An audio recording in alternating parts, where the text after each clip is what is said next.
From the if at first you don't succeed category, Bank of America attempting now to push through new checking fees again after failing with a plan to hike fees on debit cards last fall. So will it be another PR hit, or is the strengthening stock in a better position to weather such a hit?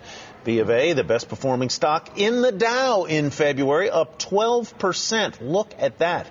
Joining us to discuss, Dennis Berman with the Wall Street Journal and Neil Weinberg, editor-in-chief at American Banker. Neil, let's talk about the imposition of these fees. What got people so riled up the last time B of A tried to do this was the idea that they were going to be asked to pay a fee for using the debit cards, the very cards that the banks were encouraging you to use.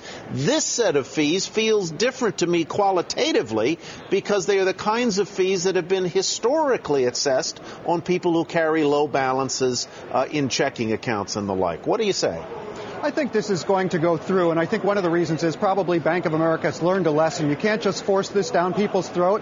You at least have to give them the sense that they have some choice, and I think that's what Bank of America is trying to do here. Namely, they're saying if you have certain balances or you have a mortgage with us or you meet certain other requirements, you jump through so many hoops, you can avoid this fee. So it gives people a sense of control even though they don't really have it. I'd also point out that this isn't altogether new. The Essentials, the Wall Street Journal itself reported January 6th of 2011, well over a year ago, that Bank of America was experimenting with this. So I think that, this is not coming as a huge surprise to people.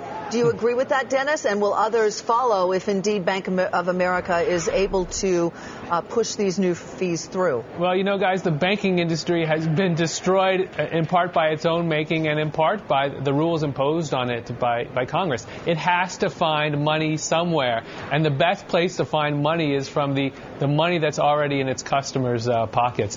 If we look at how much Bank of America has lost in terms of revenues, its fee income itself is down, I believe, by about 22%, $26 billion overall. There's just not enough money to go around to make a bank as large as Bank of America profitable right now. Mm-hmm. It basically has 1/10, at least in 2011, it had 1/10 the profitability it had in 2003.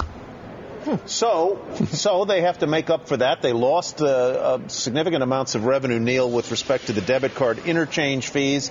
There were charges that they had been able to charge on overdraft. So they make it up. And yet, as Dennis points out, banks just aren't the money machines they used to be, are they? No, they're not. They're living in a cold world these days, and they are shrinking, as Dennis rightly points out. Personally, I think, though, that, when it comes to these fees, I think it's something that consumers and regulators should embrace. We should welcome this. As you were pointing out, if they're going to sneak all sorts of nasty fees on us, overdraft fees and things that come at the end of the month that we didn't know were coming, we get angry. We feel like we're getting ripped off, and we're giving the banks an incentive to find sneaky ways to rip us off. So at least here, if you have a choice, if you have a menu and you can say, I can put so much in the bank and I'll be charged this much, and if I put more in the bank, I'll be charged less per month. It's open, it's honest, it's fair. Dennis, so we should welcome it. Dennis, why is the stock moving up and by another 2% today?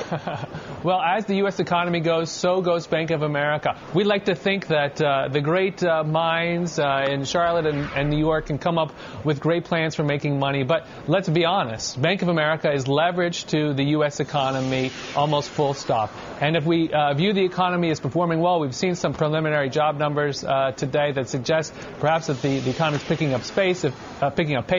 If the GDP numbers come in well for the next few months, I think Bank of America will continue to do well. But should there be a retreat in overall economic indicators, B of A will follow accordingly. So, Neil, tell me how B of A should finesse this time so that it doesn't cause the uproar that it did the last. You kind of touched on it a little bit, but what specifically should they do differently this time, if anything? A couple things. One, when they were trying to impose a fee just for using your debit card, people felt this is really horrible. I use it once in a month and I get charged $5. Nobody likes that. So instead you say you get all these services with your checking account and it's going to cost you this much. You get a choice in what you're going to pay based on whether you want to consolidate consolidate your bank accounts. So it gives people a sense, even if they don't have a choice, kind of like airlines say Right. you can carry your bag or you can check it and pay. Right. As Neil points out, right, it's all sleight of hand. It's all about how we feel mentally about these